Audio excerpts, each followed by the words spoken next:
Alright guys, today's truck feature goes to my Burgundy twin, one bad 1500 and his 6.0. He's running a FabTech 8-inch lift on 2414 American Forces and 37 13.5 24s. Guys, don't forget to send in your truck pics so you can be featured in the next video. Today we're going to be taking off the train horns. They broke a couple months ago. I've just been leaving them on there. I've been trying to get to it, but you know, just things happen. So, come on. I don't know where they are, but they're somewhere in there. And we're going to take them off. Cut. What's going on, guys? Welcome back to the channel. Hope everyone's having a great day. This is video 2 of the day. So, yeah, I hope you guys enjoy. So, I've been getting a lot of questions about my train horns and what I used to make my setup. As you guys probably can go back and look, I'll probably leave a card above. So you guys probably can go back to one of my earlier videos where I installed the train horns. It's probably titled something like $400 train horns, something like that. I'll leave a card above so you guys can check that out. But basically, I'm gonna be going a new setup. These I blew a relay on them, so they haven't been working for like the last few months.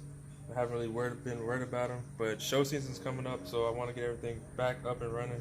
And yeah, so we're gonna be taking them out, and this video is also gonna be covering what I used to make this kit.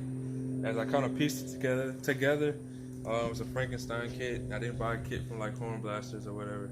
This was back when, you know, I wasn't making a lot of money or whatever. So this is for anybody out there that's, you know, on a budget that wants nice quality train horns, but don't want to spend an arm and a leg. So I'll be going over what I use to make this kit once I take it down. So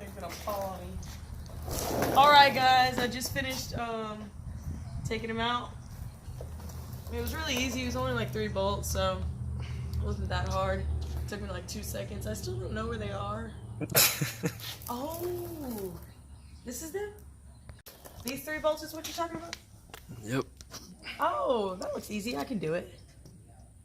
So as you guys can see, they're a bit dirty. They've been kind of neglected. Haven't really been paying attention to them.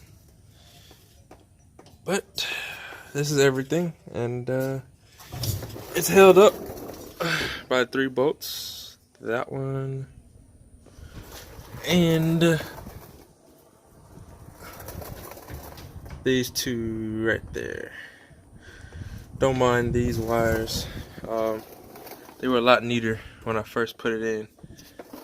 But these are one of my relays that went bad. I already know someone's gonna comment, "Oh, well, they're out in the weather, the elements." But that could be the reason. But these are waterproof relays, so that's not the problem. They just went out. I don't know. Don't really care. I'm getting new ones, so I'm gonna pull these out real quick.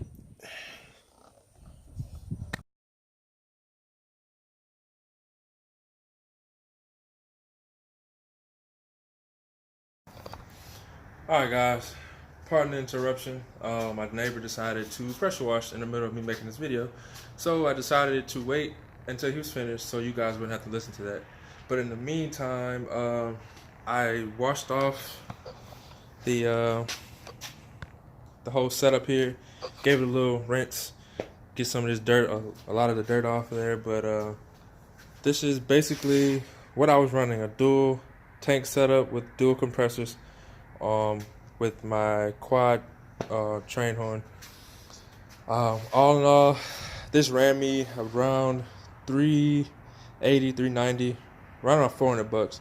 I know a lot of you guys have been asking me what I used and questions like that. So this is what I'm gonna do. I'm gonna break it down for you guys, and in the description below, I should be able to find all these parts and list them down below so you guys can go and find and pick them up if you decide you want to do this. But I'm gonna start with what I had to start before I bought the kit.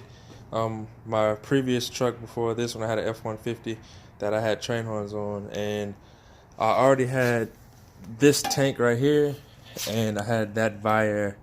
It's a 444 series, black series. I had that already, and I had this tank already. I just salvaged those from that old setup and used it with this setup. So the new kit that I bought and put together with the old stuff came with this Vire compressor. I don't know the number on it, but I think it's a Vire compressor. It's something like that. It's pretty good though. It works. It pumps pretty fast, actually. But it came with the compressor, this tank, which is I want to say it's a 2.5 gallon tank. Don't quote me on that. Compressor, this tank, all the wiring that you needed for that, and something else. I'm not exactly sure, but I'll leave the link to it in the description so you guys better see it. Oh, the fittings. A pressure switch. It came with pressure switch, and I want to say it came with like 2 plugs, but I ended up not using a plug. One has a pressure relief right here. And I know a lot of you guys probably gonna say, oh, you didn't have a drain on this setup. Well, didn't really need a drain. So, because before the air entered the tanks, I had dryers right here on both sides, both compressors. So before the air entered the tank, it was completely dry. Whatever moisture came out of those compressors was caught in these catch cans right here. So, and these I just picked up from Harbor Freight. I want to say they were under $5 a piece, to be honest. And I got 3 of them. Didn't really need one on this end. Something happened where I just needed to make that connection, so I just used it. But these ran me around $5 a piece. I want to say, don't quote me. The link will be in the description. Those were my dryers, so I didn't have to worry about a drain plug because no water got to these tanks. Also purchased a pressure gauge from Harbor Freight. I want to say that was under $5. So I'm not even gonna try to add it up right now. I'm gonna lose track. So pressure gauge from Harbor Freight, all my little inline dryers from Harbor Freight, compressor, and the other 2.5 gallon tank came as a kit, along with the hose that you see there, and the horns. These are actual metal horns. They're not plastic. You could tell, I don't know if you guys better hear, but those are metal, not plastic. Everything's metal, and that's what you want. These are pretty durable. They're pretty loud too. I don't know if I have a sound clip. You guys might have to check out my first video of me installing these to get the sound clip, but they sound pretty good, to be honest. They got your 12-volt solenoid right there, with my air line coming in from my tank right here. I tied both of these tanks together at the air truck that I had running to my truck. So one line came out of each tank, boom, boom, and I had a T that tied these two together right here and went out to my air chuck. And I'll show you guys what I mean. So this is what I'm talking about when I say my air chuck. My quick disconnect, I can plug in my air hose or whatever. I need to air my tires up or whatever. That's what I mean when I say my air chuck, the T that goes out to the air chuck. So back to the bulk of things. I have my suction side for the air compressors coming out of this T right here. You can see ran a hose off of both compressors. Both compressors. They tied it in that T right there, and I ran a line from that T into the cab, which was drawing clean air from the inside of the truck. This setup worked pretty great. So So for any of you guys out there that's thinking, that little hose wasn't enough air for both of those to pull off of, but it worked pretty good, honestly. I mounted everything to this, I want to say it was a 12 gauge plate, piece of sheet metal, and it's pretty strong. As you can see, I would have to, if I had to guess, I would say both tanks, the compressor, 2 compressors, and the air horns, I would say this has to weigh at least 50, 60 pounds. I remember when I installed it, putting it up there was so hard because it was so heavy and I was trying to do it by myself, but I would have to say it's around 50, 60 pounds. So it's pretty sturdy.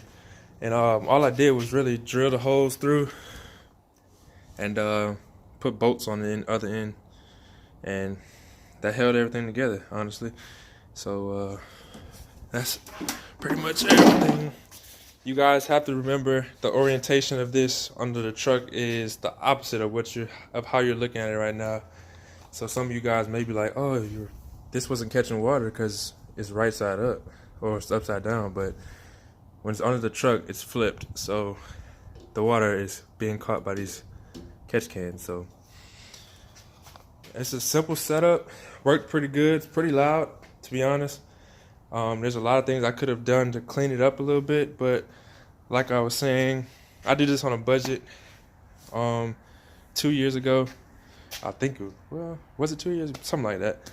It was a while ago. I wasn't where I was at now then, so I was definitely doing this on a budget. It was a great setup for me for the time being. If you want something loud and not so as expensive as Hornblasters, this is where to go, definitely. This is a lot louder than a lot of kits that Hornblasters sells, and I can be a testament to that. I have a couple buddies that have Hornblaster setups, and when I first hooked mine up, everybody was like, what is that? They thought I had like one of the biggest kits that Hornblasters had, and I was like, no, it's not Hornblasters anything. But yeah, this is a great setup if you guys are looking to do something. Even if you don't have dual tanks or dual compressors, one compressor and one tank with these horns would be great. The only reason I ran duals is because I had the extra tank and compressor, and also I'm running 37s on my truck. So if I ever had a low tire or something, I was able to fill it right back up with this setup. So that's the only reason I ran dual setup. Dual tanks and compressors. My next setup is going to be pretty sweet. I'm not exactly sure if I'm going to do duals again, but it's a possibility. I'm just trying to get rid of this now. Everything works on it. Whoever buys it, it will be for sale. Whoever buys it just going to have to replace the relays and a few the wires, but everything as a whole is in pretty good shape. I hope you guys, that answered got a lot of you guys' questions. A lot of these little fittings and stuff came from the hardware store like Home Depot. You can find it at Home Depot or Lowe's. A lot of these are like barb fittings where they're I want to say they're 3/8.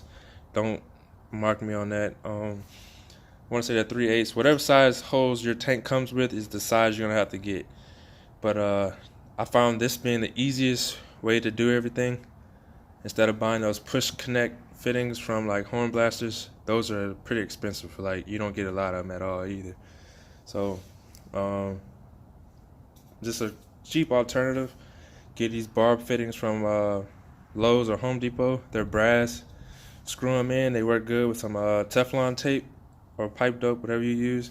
And all you have to do is push your hose on, and then that's a seal right there. That'll never come off, and it doesn't leak. So I use those a lot, those brass fittings. But most of these you can find at your local hardware store if you need to. Like I said, these are Harbor Freight specials with that. wires and everything. Your kit should come with relays if you're buying the kit. So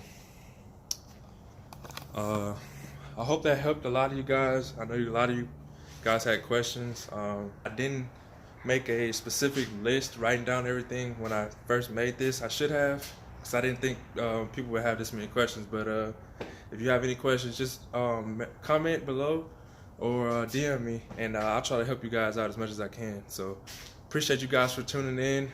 Hope you guys have a great night. Please go down below, hit that like button, subscribe, and turn on that notification bell. And hope everyone has a great night.